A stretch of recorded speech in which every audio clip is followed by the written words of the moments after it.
Hello, my name is Kanaya, and my teammates are Rachel and Angita. We are from class 7A, and we are going to be doing a bean experiment.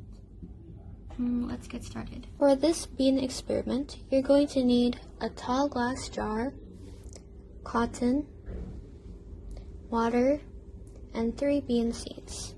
First, take a tall glass jar.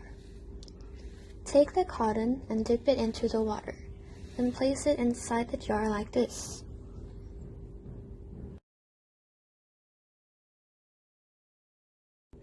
Then, take 3 soaked bean seeds. Carefully put them between the paper and the side of the jar. Place each one a different way up.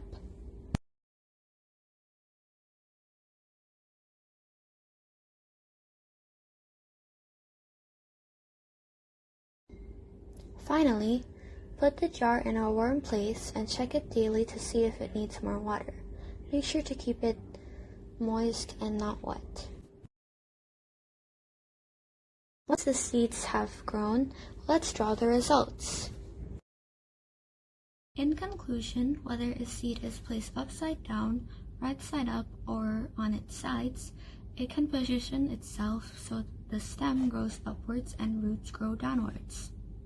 Seeds contain growth hormones that respond to gravity and rotate the seed so that it is placed on its sides. It can position itself so the stem grows upwards and roots grow downwards. Seeds contain growth hormones that respond to gravity and rotate the seed so that it is placed in the correct position. Thank you for watching our video. We hope you have a good day and learned something from this video.